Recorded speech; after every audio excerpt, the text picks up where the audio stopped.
Бүгін Алматы қаласындағы Мұхтар Әуезов атындағы Әдебиет және өнер институты мен Әуезов үйі ғылыми-мәдени орталық қызметкерлері арнайы сапармен Семей шаһарына келді.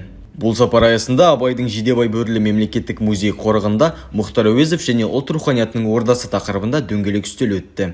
Заңғар жазушының туғанына 125 жыл толуына орай ұйымдастырылған шарада ғалымдар мен зерттеушілер Хакім Абайдың, заңғар жазушы Мұхтар Әуезовтің өмірі мен шығармашылығы туралы, сондай-ақ абайтану және мұхтартану саласындағы мәселелер жайында өзара пікір алмасты. Аталған басқосуға қаламыздың жоғары оқу орындарының оқытушылары мен студенттері, мектеп ұстаздары, оқушылар, музей қызметкерлері және зиялы қауым өкілдері қатысты.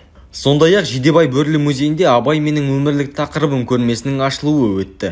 Көрмеде ғұлама ғалым, кемеңгер жазушы Мұхтар Омарханұлының өмірі мен шығармашылығына қатысты деректер мен мағлұматтар, Абай жолы роман-эпопеясының қолжазба көшірмелері, шетел іс-сапарларынан әкелген кітаптары мен журналдары, шапаны мен костюмі, сонымен қатар түпнұсқадағы Абай журналының аудармалары көрермен назарына ұсынылды.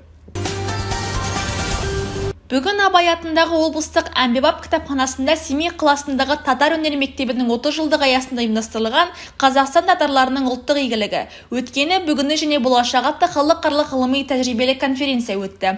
Бас қосуға Татарстаннан келген қонақтар, ғалымдар, өлкетанушылар, қоғам қайраткерлері, татар қоғамдық ұйымдары мен бұқаралық ақпарат құралдарының өкілдері қатысты. Сонымен қатар Татарстаннан келген қонақтар Абай атындағы кітапхана қорына Қазан қаласына жарық көрген татар, орыс және ағылшын тіліндегі кітаптарды сыйға тартты.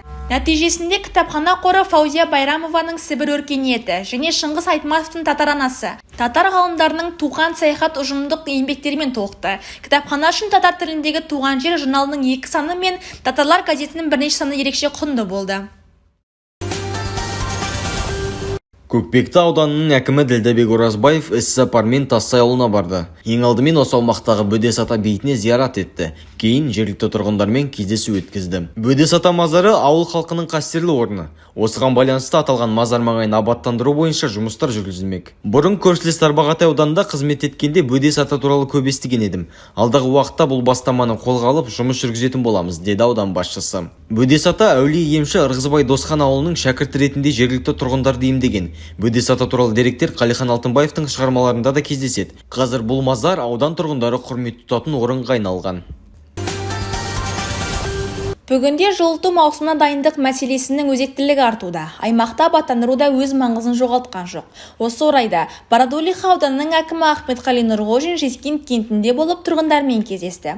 Жиын барысында аудан басшысы жергілікті тұрғындарға ауданның әлеуметтік экономикалық жағдайы жайлы ақпарат берді. Сондай-ақ халық пікірін тыңдады.